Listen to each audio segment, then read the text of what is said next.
Theresa knows her job is to serve the people of her district. She is loyal and never waved red during the redistricting process from running in the district where she resides, raised her family, built her business, and serves for more than 30 years. She is proud to be endorsed by the amazing people throughout District 10.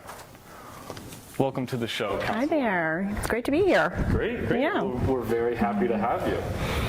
So we'd like to just go ahead, kind of get into some things, get into the questions. First off, you know, it's a very crowded race. As I said, we have 11 candidates running. So maybe we could start off with just kind of, you know, hearing from you why we should vote for you. Why you? That's a great question. Thank you. Well, first of all, I am a George Mason University graduate, so that's number one. Wonderful. I was actually Alumni of the Year in 2019. Wow. I was recommended, or I don't know how that whole process went, but it was by the communication department for the work that I did. A lot of work with the students, actually, to help them get into career paths. So I am also an elected councilwoman. I'm electable. That's critical. It's critical. You have to have somebody that has well-rounded experience to get to that office and be job ready. So I represent the district very well. I'm a businesswoman. I'm also a mom of 6 daughters and 1 son. And I'm a military mom. My husband George and I raised our kids. My son is 18 years Air Force, and my daughter is a veteran. And she works for the DOD. So yes, I have a lot of experience. We kind of raised, you know, I don't know, an army, and they actually are helping a lot in, you know, my campaign.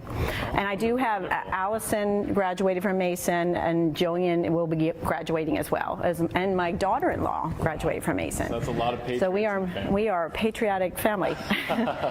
Yes, so that's it. You have to have someone that's job ready. Yeah. And with the volunteer work that you mentioned, I'm very connected in the community. Our business, we do business all over the district, and it's been 30-something years. So wonderful. Ready to get to work for you. Great. Well, it's great to hear why we should vote for you. I think that all of those were some great reasons. You know, a little bit more into some political sides of things. We've heard a lot that you talk about the need to fight wasteful spending and to really cut off on some taxes.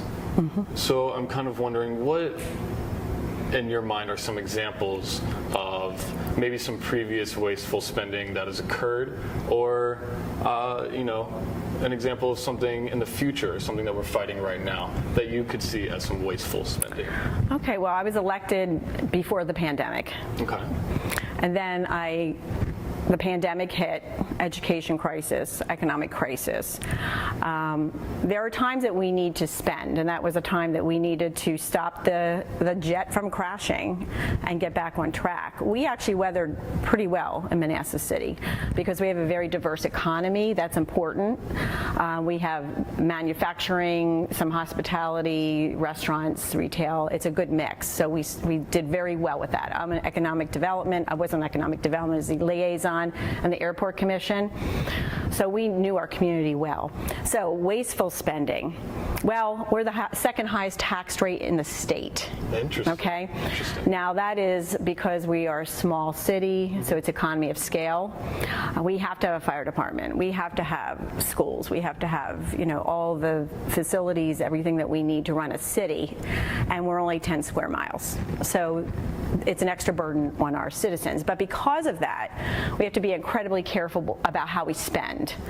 Right now, one of the biggest expenses that we have is adding more staff, and that's a huge expense. So we're looking at some other things when we're talking about cutting. How can we bring more technology into the city so that we don't have to hire as many people. It's hard to hire people right now. So right now we are down a lot in the fire department, public works. It's difficult to find people that, you know, they're tough jobs, to be honest. Absolutely. When virtual work came, a lot of people went into jobs where they felt more safe at home.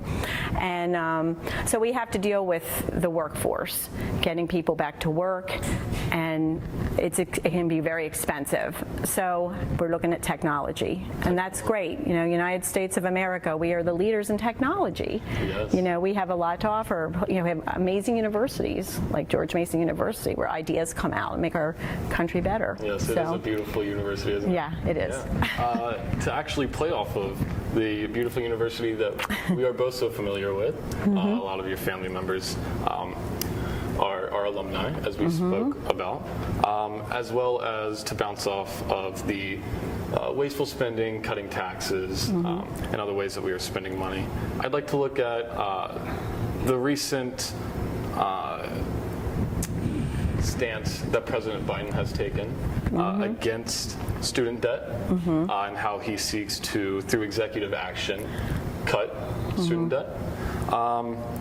And I'm just kind of wondering, if you were elected into Congress, is there something that you kind of have in your head planned?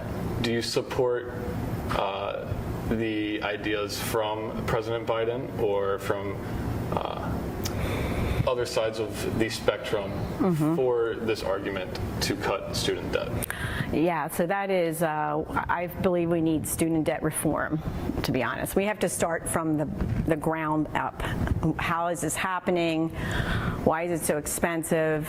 How did students get involved in a debt? You could not buy, some of the debt that comes out of students when they're going to school is this, it's the same as a house sometimes.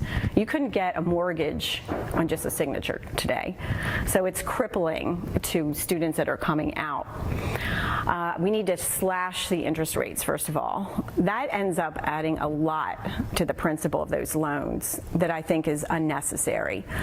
Second of all, have better options on how, you know, maybe they could do, like, I'll give you an example. My daughter, Catherine, she graduated with some debt. She's getting her PhD in biology right now, and she's going to Africa for a year. She has a lot of fun.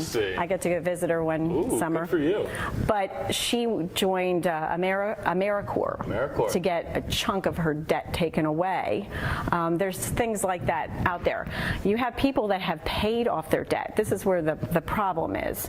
I was at a little forum yesterday. One parent and their family paid off the debt, and there was a student there who had a lot of debt.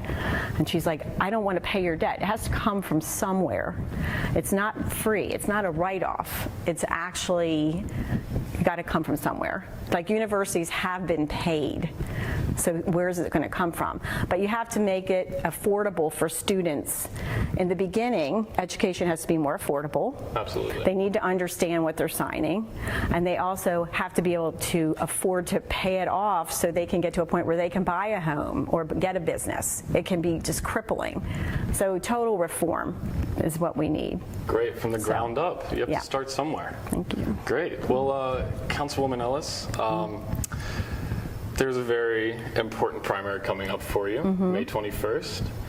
Could you maybe tell our viewers where they could find you, where they could learn more about you, or how they could help? Yeah, great. So my website is theresaellisforcongress.com. I'm on all social media. You can reach out to me anytime. We're always looking for students, volunteers. We even have paid internships if anybody wants to help. We have the primary May 21st. We actually have early voting one day, May 12th at Middleburg Barn. That's a Thursday from 4 to 8 p.m. And that's to help out. I think there's some graduations May 21st going on, so we added that. But yeah, please look at my website, learn more about me. If you have questions, please reach out to me. I would love to hear from you. And yeah, this is great. Well, you've been wonderful to get to know. It's been great. I'd like to thank you so much for coming in and speaking with us. Thank you. And good luck with your with the primary. Thank you so much. Of course. And we will be right back after this break.